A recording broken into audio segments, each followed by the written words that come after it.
Eu convido você, meu prezado irmão, a que possa abrir a Bíblia e acompanhar a leitura do texto bíblico que servirá para a nossa reflexão. Josué, capítulo de número 7. Farei a leitura de todo o capítulo 7. Prevaricaram os filhos de Israel nas coisas condenadas, porque Acã, filho de Carmi, filho de Zabdi, filho de Zera, da tribo de Judá, tomou das coisas condenadas. A ira do Senhor se acendeu contra os filhos de Israel. Enviando, pois, Josué de Jericó alguns homens a Ai, que está junto a Bet-Aven, ao oriente de Betel, falou-lhes dizendo: subi e espiai a terra. Subiram, pois, aqueles homens e espiaram Ai, e voltaram a Josué e lhe disseram: não suba todo o povo, subam uns 2 ou 3 mil homens a ferir Ai. Não fatigueis ali todo o povo, porque são poucos os inimigos. Assim subiram lá do povo uns 3 mil homens, os quais fugiram diante dos homens de Ai. Os homens de Ai feriram deles uns 36, e aos outros perseguiram desde a porta até as pedreiras, e os derrotaram na descida, e o coração do povo se derreteu e se tornou como água. Então Josué rasgou as suas vestes e se prostrou em terra sobre o rosto perante a arca do Senhor até a tarde, ele e os anciãos de Israel, e deitaram pó sobre a cabeça. Disse Josué: ah, Senhor Deus, por que fizeste este povo passar o Jordão para nos entregares nas mãos dos amorreus, para nos fazerem perecer? Tomara que continuássemos com ficarmos da além do Jordão. Ah, Senhor, que direi? Pois Israel virou as costas diante dos seus inimigos. Ouvindo isto, os cananeus e todos os moradores da terra nos cercarão e desarraigarão o nosso nome da terra. E então, que farás ao teu grande nome?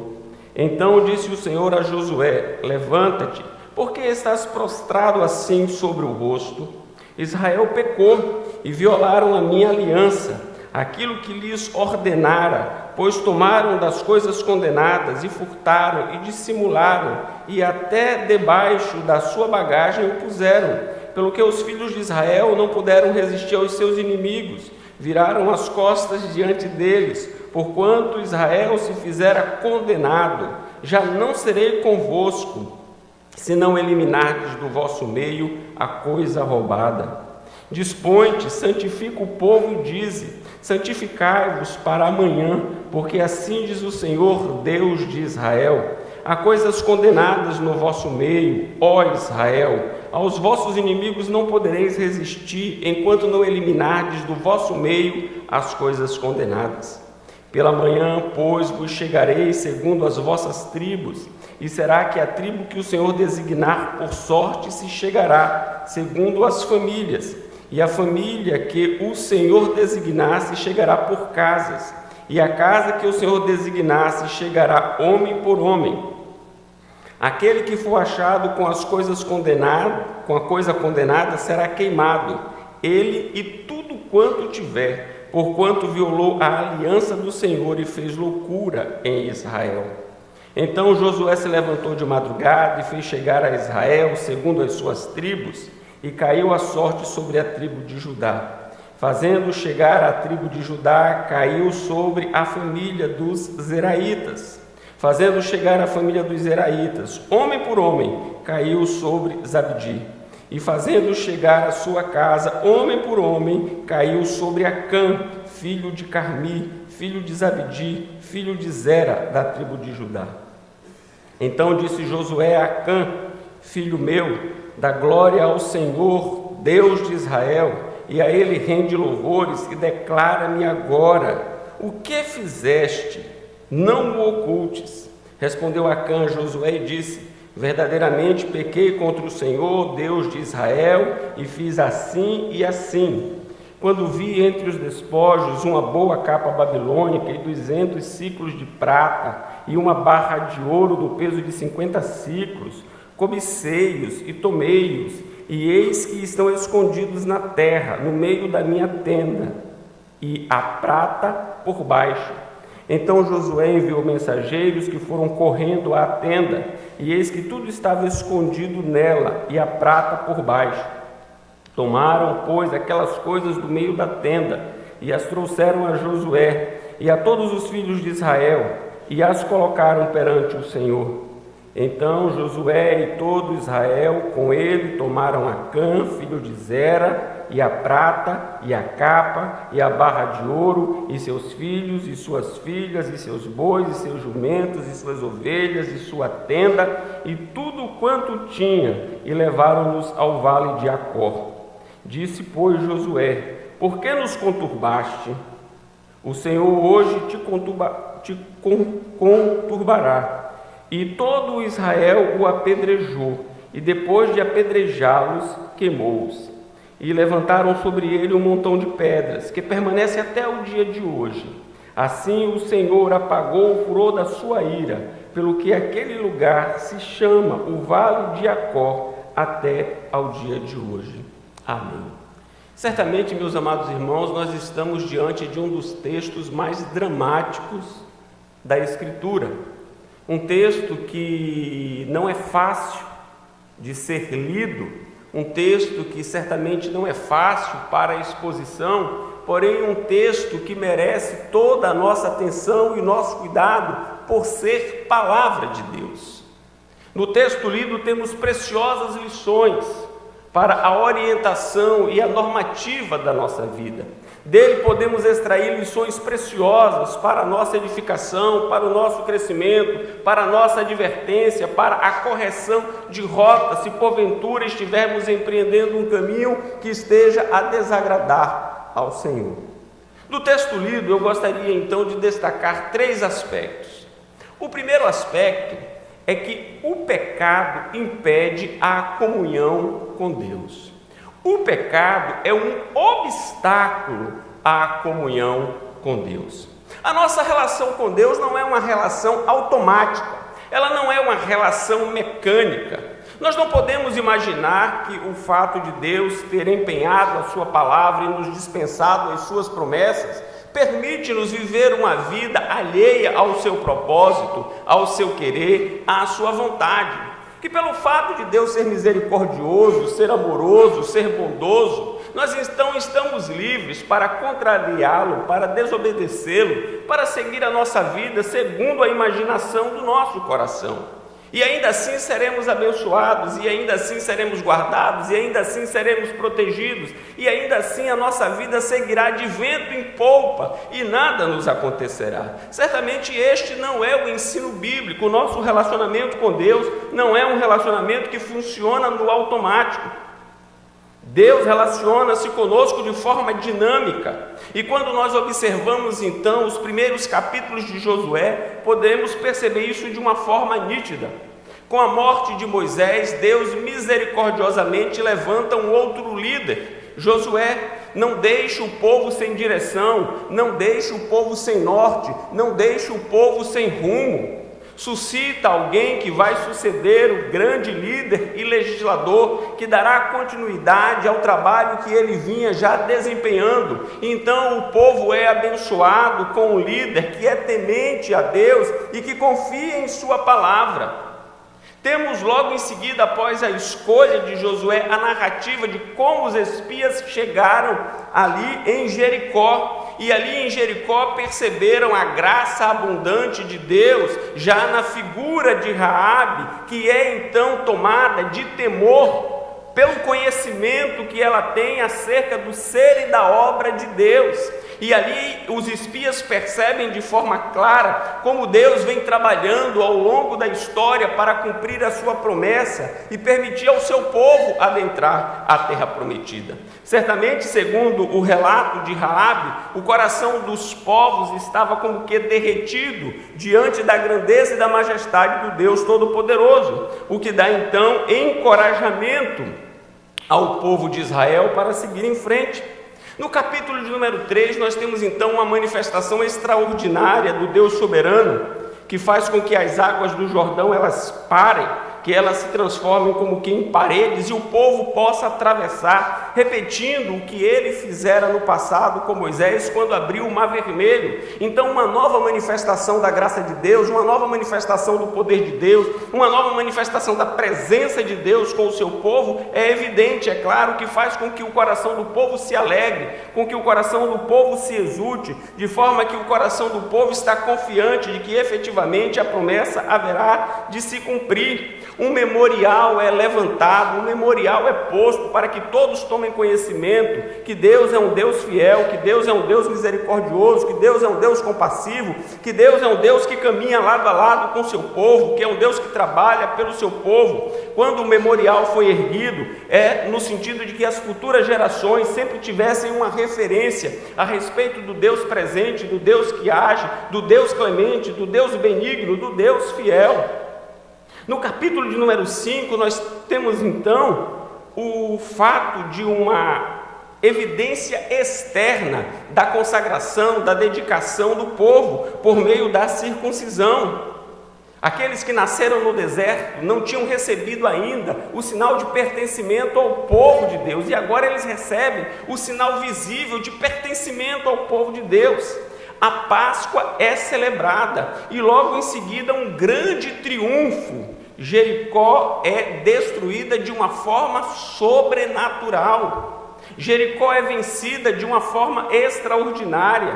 Deus mostra ao seu povo a sua glória e a sua majestade, fazendo-os triunfar sobre aquela cidade, cuja muralha era tida como uma muralha inexpugnável, uma verdadeira fortaleza.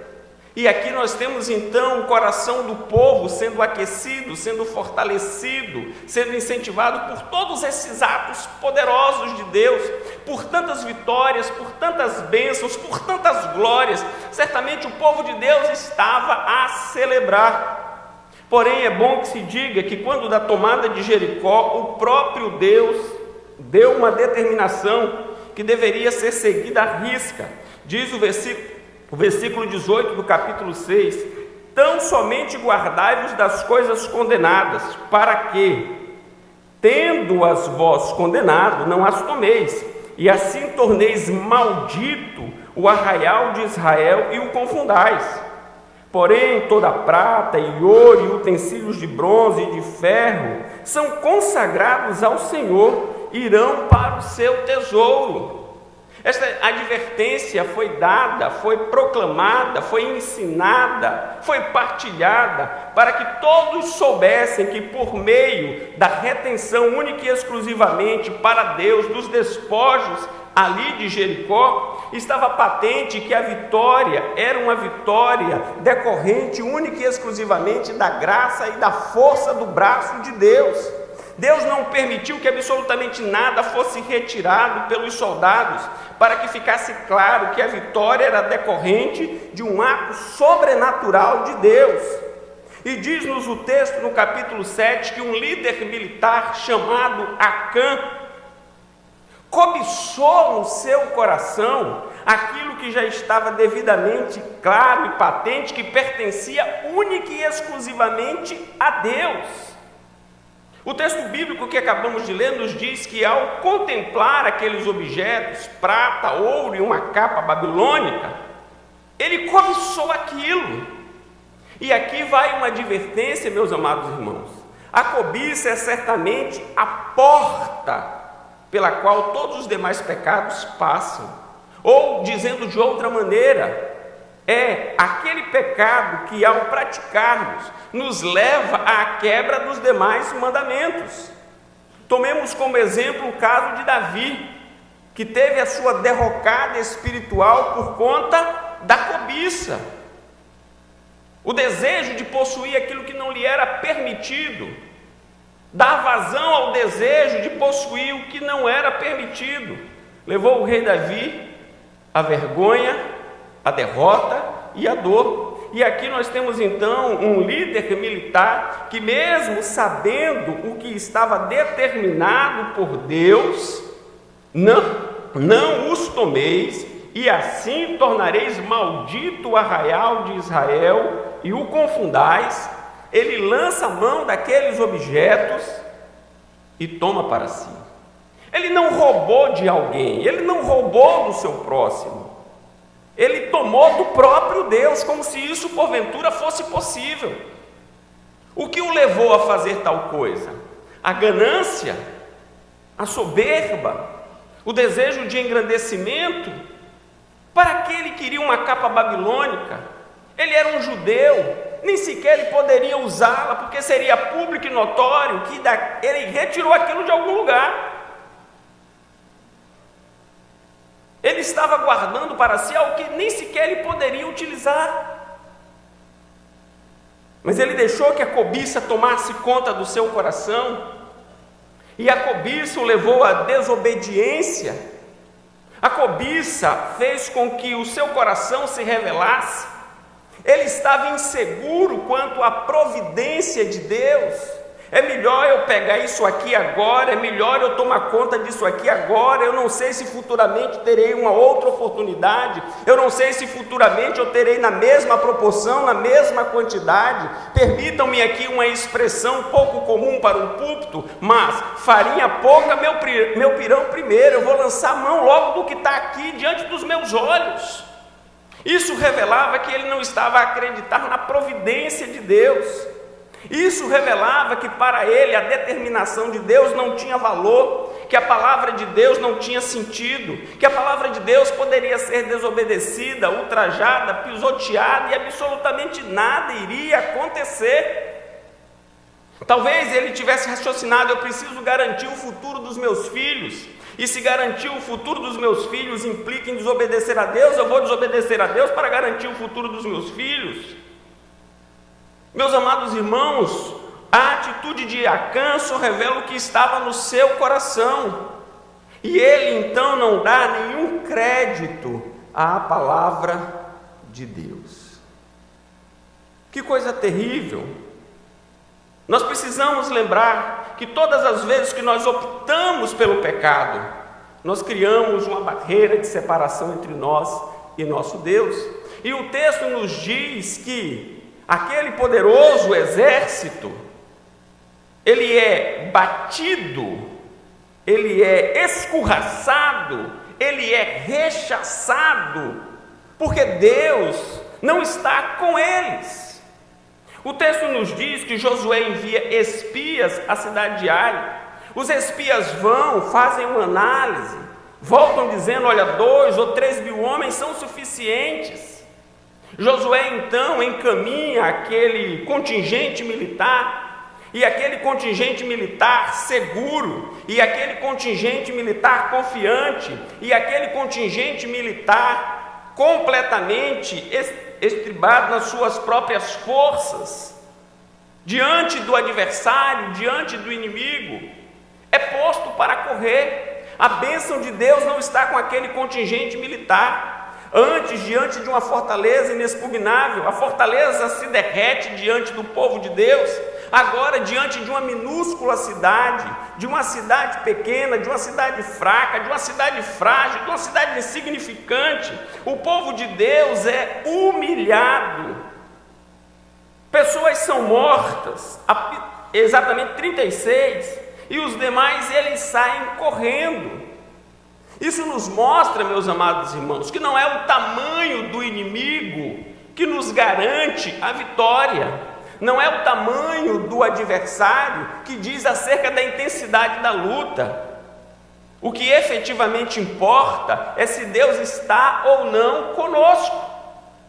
Os fracos foram fortes diante do forte que se tornou fraco, e eu me refiro a Israel diante de Jericó.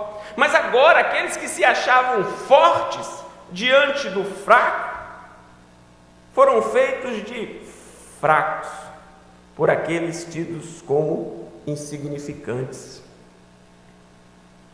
Eis que a mão do Senhor não está encolhida para que não possa salvar, nem o seu ouvido agravado para que não possa ouvir.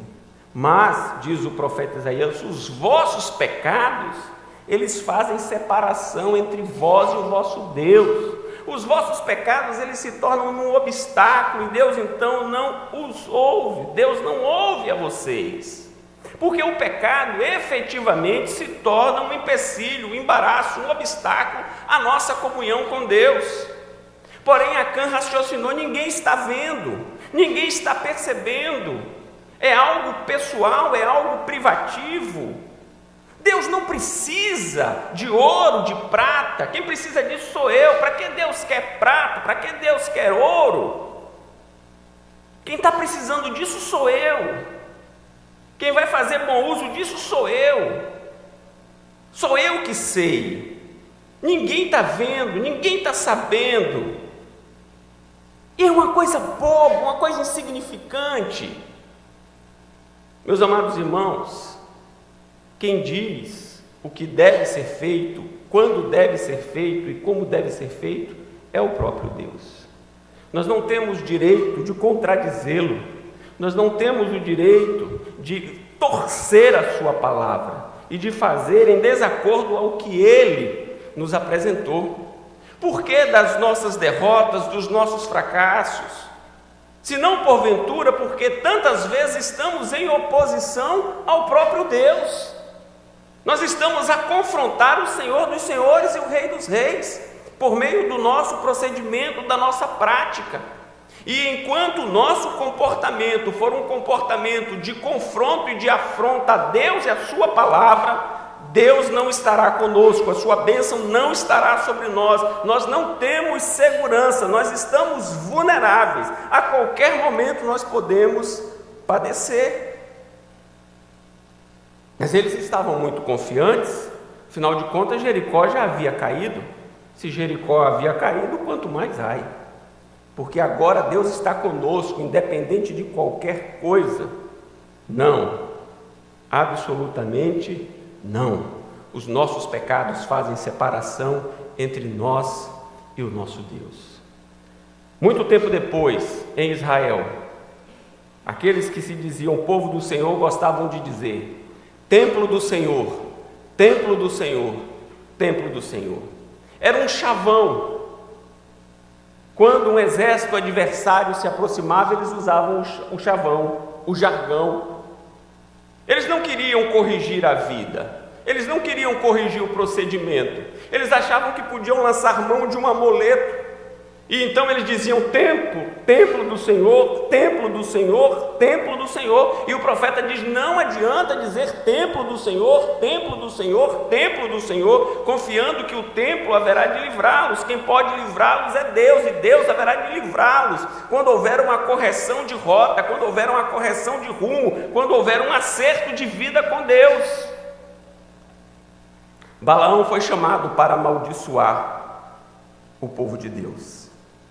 E Balaão disse àqueles que vieram contratá-lo: disse, olha, contra Israel não existe encantamento, contra Israel não existe feitiçaria, contra Israel não existe praga, contra Israel não existe nada, porque Deus está com Israel. Nada que eu faça haverá de alcançar, atingir ou prejudicar Israel. É nulo, porque Deus está com ele. Porém, há um jeito, há uma forma, há uma maneira. Faça com que os filhos de Israel se desviem da palavra de Deus. Faça com que os filhos de Israel se desviem dos estatutos de Deus. Faça com que os filhos de Israel passem a transgredir a vontade de Deus. Então Deus os abandonará e eles se tornarão presa fácil. Sim, meus amados irmãos, não existe nada mais perigoso do que o pecado. E efetivamente não adianta tentarmos esconder o nosso pecado de Deus, porque Deus conhece exaustivamente o nosso ser. Deus conhece exaustivamente a nossa vida. Deus conhece adequadamente cada recôndito do nosso coração. Então, efetivamente, não dá para esconder de Deus absolutamente nada. E todas as vezes que guardarmos o pecado, teremos o próprio Deus em oposição a nós. Uma coisa é você ter o mundo em oposição a você. Uma coisa é você ter Satanás em oposição a você. Porque quando você tiver o mundo em oposição a você, ou tiver Satanás em oposição a você, há esperança. Agora, no momento em que o próprio Deus estiver contra você, então não há esperança. É isso que o texto está nos dizendo. Eles se colocaram em oposição a Deus, e Deus então não permite que eles tenham bom êxito. Mas a segunda lição que o texto nos ensina é a necessidade de confissão e de abandono dos nossos pecados.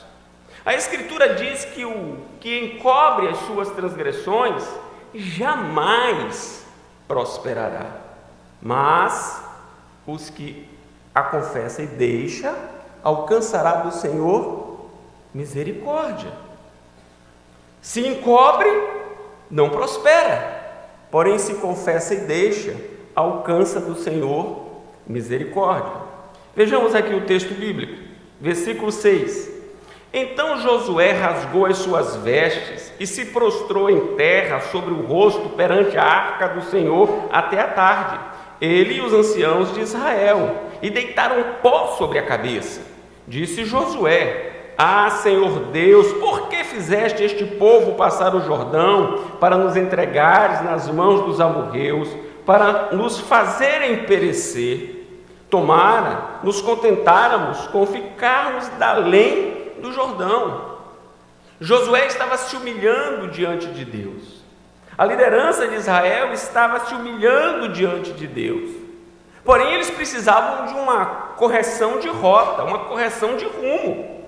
Porque na humilhação eles estão tributando a Deus a culpa pelo fracasso deles. Eles estão humilhados, mas eles não estão completamente conectados com o que estava acontecendo.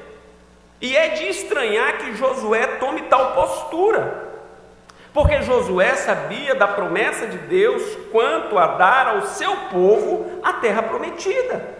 Josué sabia que Deus havia prometido e que ele não falharia no cumprimento da sua promessa, do seu propósito, da sua palavra empenhada. E Josué agora está a dizer: Senhor, nós caímos diante de Ai e o Senhor não fez nada. Senhor, se era para sofrer tal humilhação após uma vitória tão grande, era melhor que nós nem tivéssemos passado o rio. Senhor, o problema está contigo. Então Deus diz a ele o seguinte, olha o que diz o texto bíblico. Então disse o Senhor a Josué: Levanta-te, por que estás prostrado assim sobre o rosto? Israel pecou. Não é culpa minha, não é erro meu, não é falha minha, não é negligência minha. O erro está com vocês, o erro está com Israel. Há pecado no arraial, e o pecado precisa ser confessado e precisa ser abandonado. Israel pecou e violaram a minha aliança, aquilo que eu lhes ordenara, pois tomaram das coisas condenadas e furtaram e dissimularam e até debaixo da sua bagagem o puseram, pelo que os filhos de Israel não puderam resistir aos seus inimigos, viraram as costas diante deles, porquanto Israel se fizera condenado. Já não serei convosco, se não eliminardes do vosso meio a coisa roubada. Não adianta buscar a minha face se não estiver disposto a corrigir. Não adianta buscar a minha face se não estiver disposto a consertar. Não adianta buscar a minha face se não estiver disposto a abandonar o pecado. Só há sentido em buscar a face de Deus se houver a disposição para abandonar o pecado, para deixar aquilo que desagrada a Deus de lado. Portanto, Deus manda que ele levante-se e tome uma postura, dispõe-te, santifica o povo e dize: santificai-vos para amanhã, porque assim o Senhor, Deus de Israel: há coisas condenadas no vosso meio, ó Israel, aos vossos inimigos não podereis resistir, enquanto não eliminardes do vosso meio as coisas condenadas. O Salmo de número 32 retrata bem esse estado de coisas. O Salmo diz assim: enquanto calei os meus pecados Envelheceram os meus ossos pelos meus constantes gemidos todo dia. Porque a tua mão pesava dia e noite sobre mim, e o meu vigor se tornou em sequidão de estio. Confessei-te o meu pecado e a minha iniquidade não mais ocultei. Disse: confessarei ao Senhor as minhas transgressões, e tu perdoaste a iniquidade do meu pecado. Israel precisava confessar o pecado e abandonar o pecado. Não era confessar o pecado e voltar a praticar o pecado, era confessar o pecado e abandonar o pecado, e corrigir a vida, e corrigir o procedimento, e corrigir as atitudes. Nós muitas vezes não nos furtamos em confessar, o que muitas vezes fazemos é resistir em abandonar, e há necessidade de confessar e abandonar. Se confessarmos os nossos pecados, Ele é fiel e justo para nos perdoar os pecados e nos purificar de toda injustiça. Foi o que Josué fez. Chamou o povo, organizou o povo, conforme a determinação do próprio Deus. Percebam, meus amados irmãos, que houve um período entre a vitória em Jericó e a derrota em Ai. As coisas não são automáticas. Um tempo se passou. Durante aquele tempo, Acã poderia ter demonstrado arrependimento. Durante aquele tempo, Acã poderia ter procurado a liderança e ter devolvido aqueles objetos. Durante aquele período, Acã poderia ter tomado uma providência, mas não, ele fica completamente silencioso, quieto, calmo, tranquilo, como se nada estivesse acontecendo. A derrota é imposta e ele continua calmo, tranquilo, como se nada tivesse acontecendo. Então o próprio Deus diz: eu revelarei o pecado, eu revelarei o pecador. E o próprio Deus então começa um processo. Primeiro a tribo, depois a família, depois o chefe da família, e assim as coisas vão acontecendo até que chega em Acã, até que chega naquele que havia se apoderado do que pertencia a Deus, se apropriado do que pertencia ao Senhor. Então disse Josué a Acã: filho meu, dá glória ao Senhor, Deus de Israel, e a Ele rende louvores, e declara-me agora o que fizeste, não me ocultes. Agora você está encurralado, agora você precisa falar. Respondeu Acã a Josué e disse: verdadeiramente pequei contra o Senhor Deus de Israel e fiz assim e assim. Quando vi entre os despojos uma boa capa babilônica e 200 ciclos de prata e uma barra de ouro do peso de 50 ciclos, cobicei-os e tomei-os, e eis que estão escondidos na terra, no meio da minha tenda, e a prata por baixo. Agora não tinha mais como esconder. Agora era um momento decisivo. Nós temos um episódio semelhante no Novo Testamento. Um casal, Ananias e Safira, mudando o que deve ser mudado e fazendo os ajustes, o pecado é o mesmo. Ananias e Safira, percebendo o comportamento de alguns líderes da igreja em Jerusalém, eles então desejaram a projeção, eles desejaram ter o reconhecimento, e para isso eles até elaboraram uma trama. Eles venderam uma propriedade e passaram a entregar parte do dinheiro da propriedade.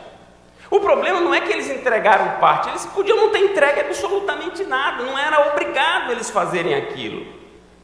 Eles tomaram para si o encargo, e diante do apóstolo então, o líder da família, Ananias, diz: não, vendi a propriedade por tanto, e está aqui o produto. Era mentira. Ele estava entregando apenas parte, estava retendo a outra parte.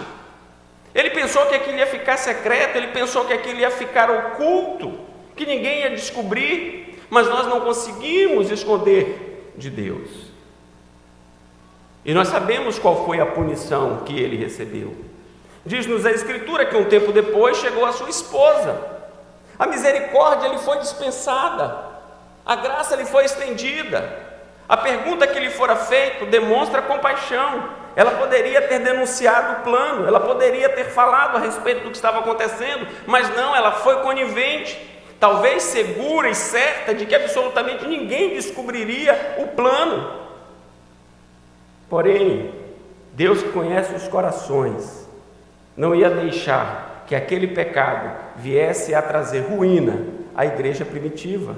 E então ela recebe a punição que lhe é devida, por conta da tentativa de esconder de Deus, de sonegar de Deus, de se apropriar de Deus, aquilo que é próprio de Deus.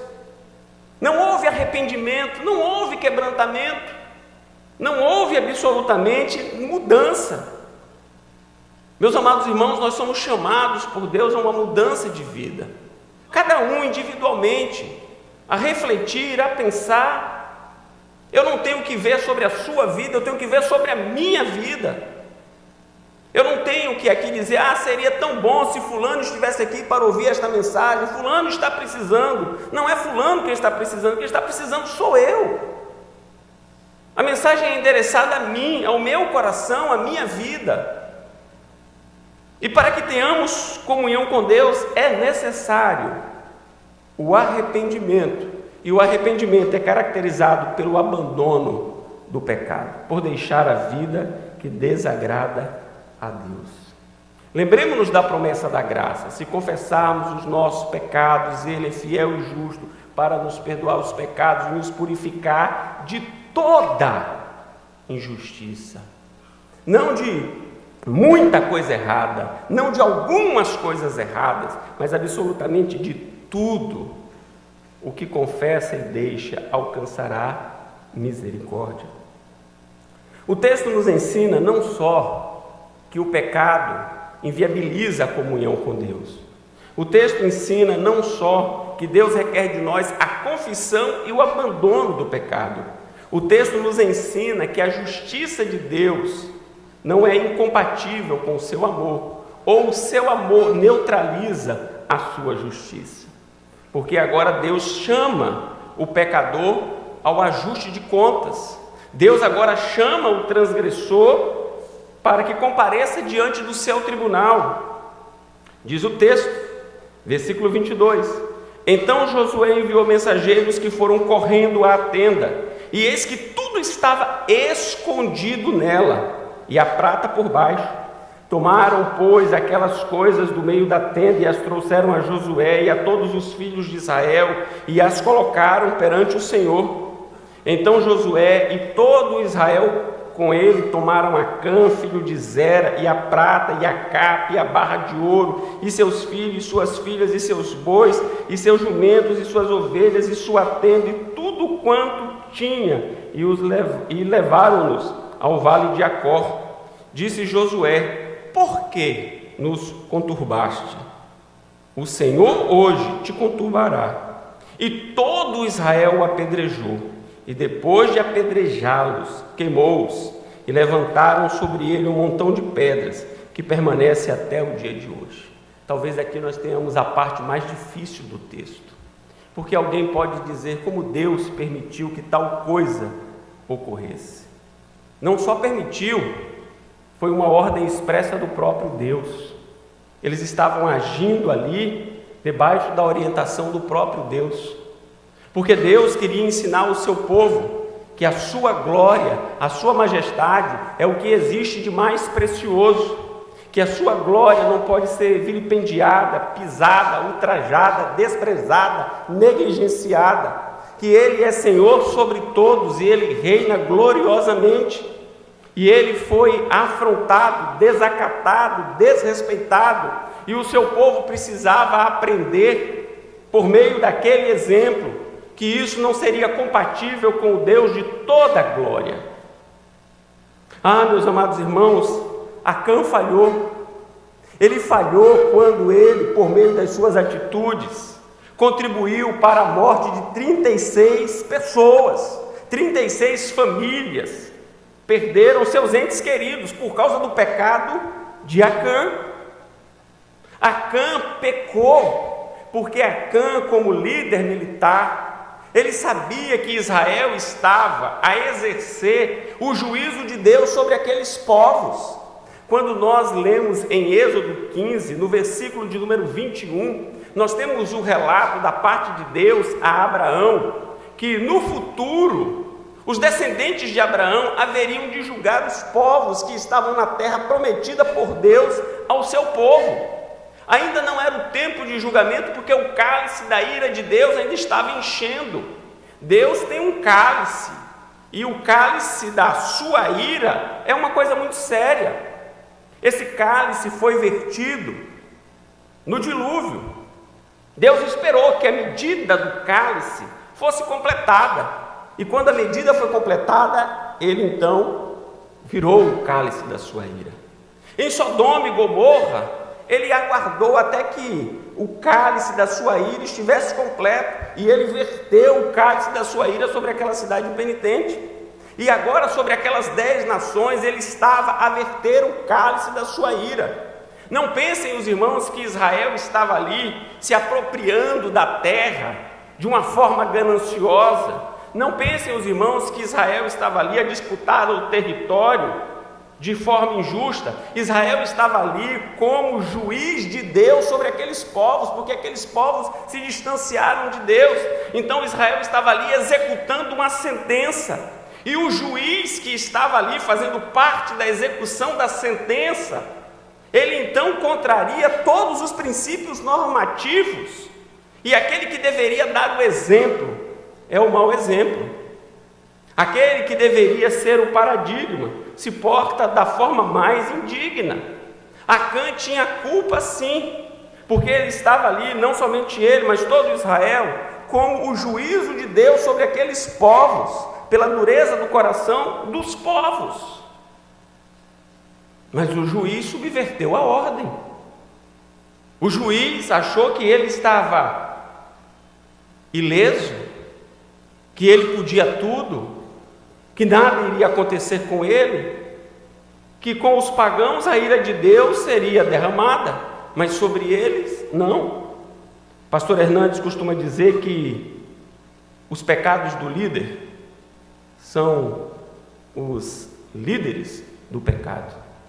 Então ele pecava com mais conhecimento, ele pecava com mais nitidez, ele pecava de uma forma ainda mais grave, não só levando homens à morte, não só exercendo a injustiça e subvertendo a ordem, como afrontando ao próprio Deus.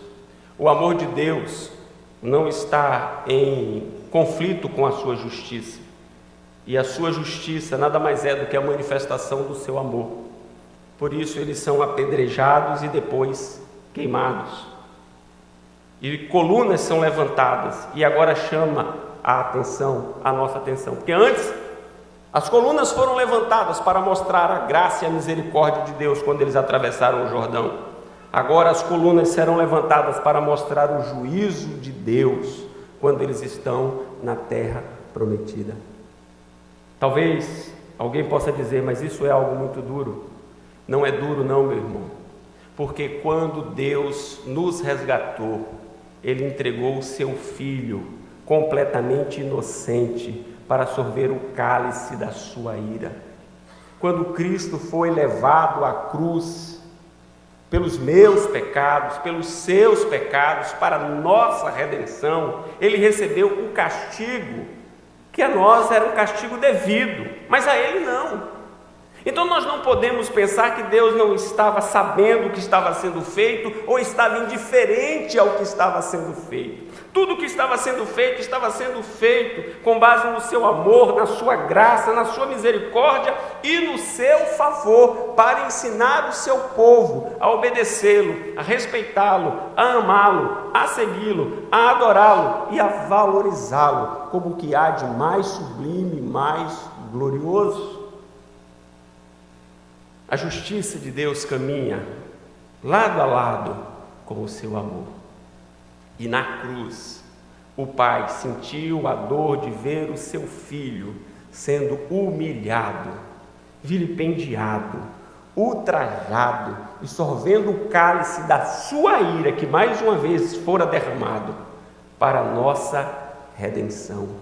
O justo se entregando pelo injusto, o santo se oferecendo pelo pecador. Quando removemos o pecado por meio da confissão, quando estamos completamente alinhados com Deus, a vitória é certa, o caminho é seguro. Nós temos um relato no capítulo 8 que, após tudo devidamente ajustado e o povo novamente santificado, agora 30.000 homens são designados para tomar a cidade de Ai. E eles, com êxito, vencem a cidade. Deus permite um contingente excessivo para mostrar a força do seu braço e a glória do seu poder. E agora, Deus permite que os despojos de Ai sejam então partilhados entre os soldados, entre os vitoriosos. Acã não quis esperar, Acã não quis aguardar, Acã não quis confiar. E por isso, meus amados irmãos, experimentou o que não deveria ter experimentado, sofreu o que não deveria ter sofrido, porque tudo de graça lhe fora oferecido. Deus nos ama, e porque nos ama, Ele quer que nós estejamos distantes dos nossos pecados. Deus nos ama, e porque nos ama, Ele enviou o seu Filho para a nossa redenção. O que confessa e deixa alcançará do Senhor misericórdia. Que nós possamos ter sempre isso em mente, que ao deixarmos os nossos pecados e seguirmos para Deus, temos da sua parte a misericórdia que nos garante o continuar da nossa jornada. Portanto, é crer e observar. Que seja assim a nossa vida. Amém.